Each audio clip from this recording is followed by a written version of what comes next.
काफी समय पहले की बात है। एक गांव था जिसमें छोटा सा परिवार रहता था। महेश, उसकी पत्नी गीता और उसका 15 साल का बेटा शंकर।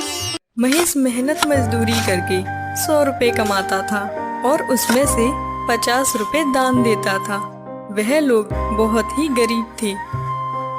माँ, देखिए ना पिताजी को, वो हमारी बिल्कुल भी चिंता नहीं करते हैं।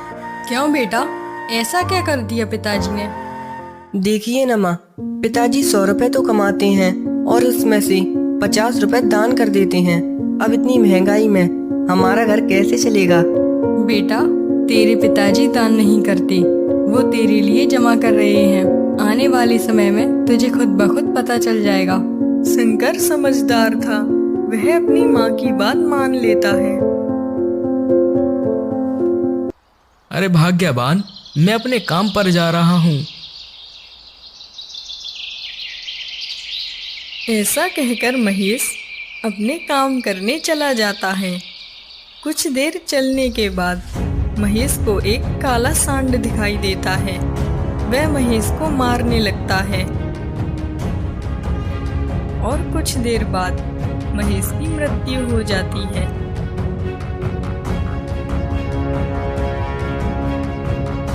माँ, पिताजी कितना दान करते थे, फिर भी उनकी मौत होने से कोई नहीं रोक पाया। और बदले में उन्हें क्या मिला? बेटा, ये तो होनी है और होनी को कोई भी नहीं टाल सकता। शायद भगवान को यही मंजूर हो। माँ, अब हमारा घर कैसे चलेगा? अगर ऐसा ही रहा तो हम तो रोड पर आ जाएंगे। बेटा, कल सुबह होते ही मैं काम की तलाश में निकल जाऊंगी, तू चिंता मत कर।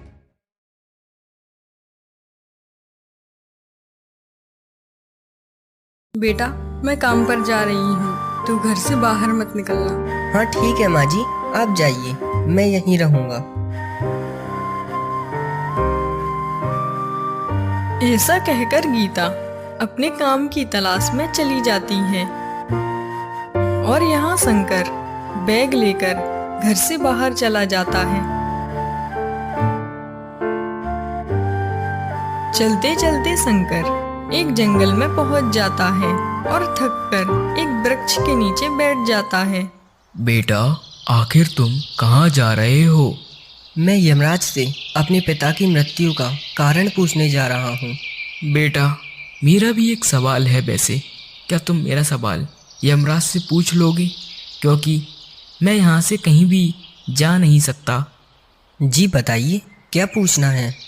तुम पूछना कि मुझे यहाँ लगे हुए कई वर्ष बीत गए हैं और ना ही मेरी पत्ती झड़ती हैं और ना ही सूखती हैं। मैं इन बोझ के कारण काफ़ी परेशान हो गया हूँ। मेरी लकड़ियाँ कमज़ोर होती जा रही हैं। मैं इससे कब मुक्त हो पाऊँगा? ठीक है, मैं आपका प्रश्न पूछ लूँगा। ऐसा कहकर शंकर जंगल की तरफ निकल जाता है।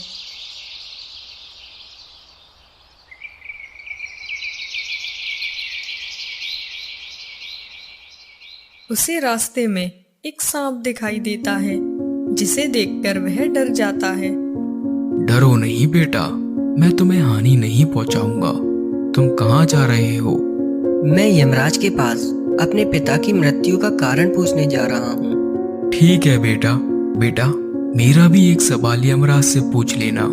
मैं 1000 वर्ष से हूँ, मेरी मृत्यु नहीं हो रही है और मैं इतना चलने के बाद मेरे नीचे की खाल पूरी छिल गई है। आखिर मैं कब तक इस योनि से मुक्त हो जाऊंगा? ठीक है, आप चिंता मत कीजिए, मैं आपका सवाल यमराज जी से पूछ लूंगा। अब मैं चलता हूँ।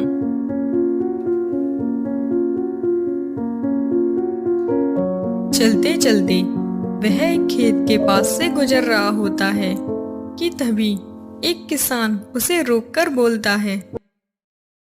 अरे भाई, कहाँ जा रहे हो आप? मैं यमराज जी के पास अपने सवालों का जवाब लेने जा रहा हूँ। बेटा, मैं काफी समय से यहाँ पर एक कुआं खोद रहा हूँ, पर उसमें से पानी ही नहीं निकल रहा। क्या तुम भी मेरा एक सवाल यमराज जी से पूछ लोगे? आखिर इसके पीछे क्या कारण हो सकता है? जी ठीक है, मैं आपका सवाल पूछ लूंगा। अब मैं चलता हूँ।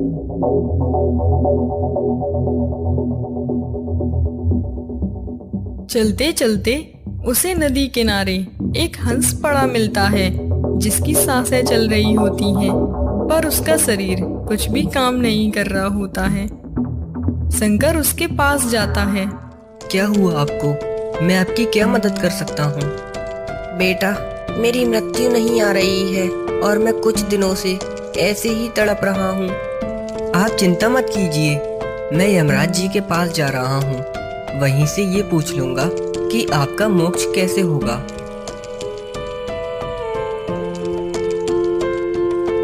चलते चलते वह यमराज के पास पहुंच जाता है। क्या हुआ बेटा, तुम यहाँ क्या कर रहे हो?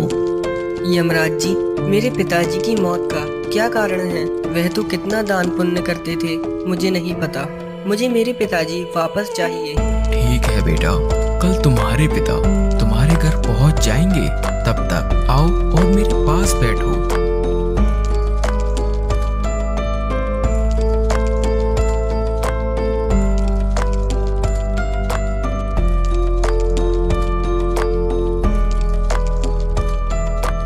यमराज शंकर को पेट भरकर खाना खिलाता है। बेटा बताओ, तुम्हें और क्या चाहिए? मैं जब यहाँ आ रहा था, मुझे रास्ते में कुछ सवाल मिले हैं जिनका जवाब आपको देना है।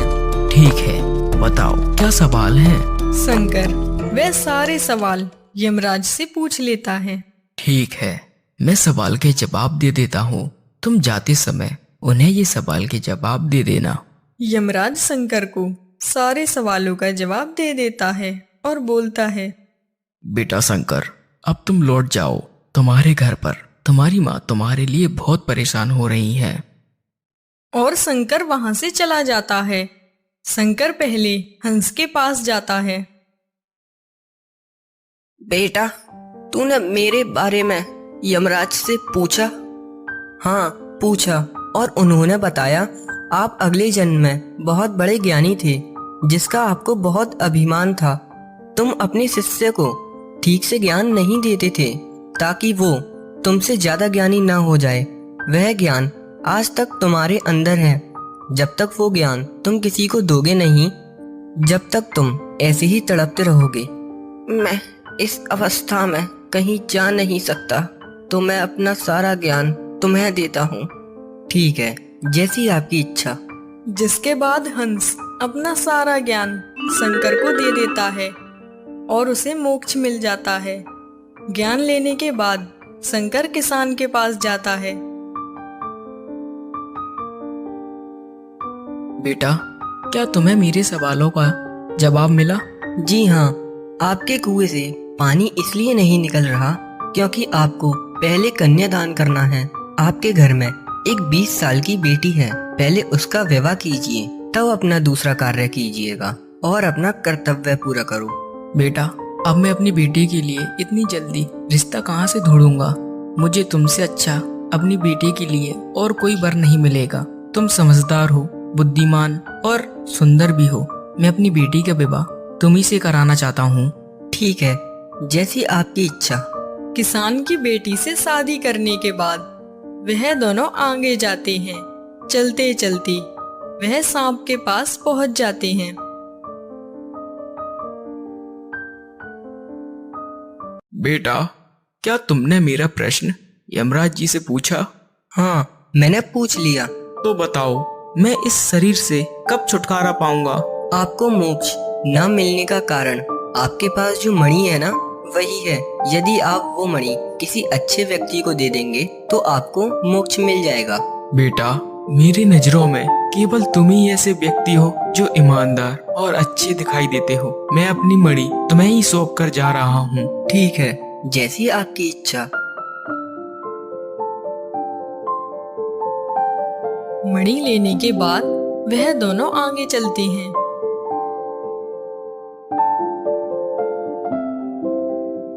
बेटा, क्या तुम्हें मेरे सवालों का जवाब मिला कि नहीं? हाँ हाँ, आपके सवालों का जवाब मिल गया है। अच्छा, बताओ क्या बोला उन्होंने? हाँ, पूछा था। उन्होंने बताया तुम अगले जन्म में एक अत्याचारी मास्टर थे। तुम अपने बच्चों को ठीक से नहीं पढ़ाते थे।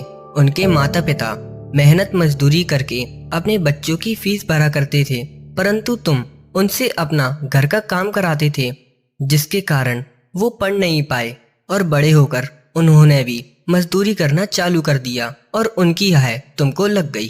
तो क्या मुझे इस वृक्ष की योनि से कभी भी मुक्ति नहीं मिलेगी? तुम्हारे अंदर बहुत शिक्षा है और तुम वो शिक्षा किसी को दे दोगे तो तुम अंदर से खाली हो जाओगे और तुम्हारा मोक्ष हो जाएगा। बेटा, एक तुम ही हो जो मेरी शिक्षा को ठीक से समझ पाओगे और ग्रहण कर पाओगे, इसीलिए मैं अपनी शिक्षा तुम्हें देकर जाता हूँ। ठीक है, जैसी आपकी इच्छा। वृक्ष अपनी सारी शिक्षा शंकर को दे देता है और उसे वृक्ष की योनि से मुक्ति मिल जाती है। शंकर अपनी पत्नी को लेकर अब घर के लिए निकल जाता है।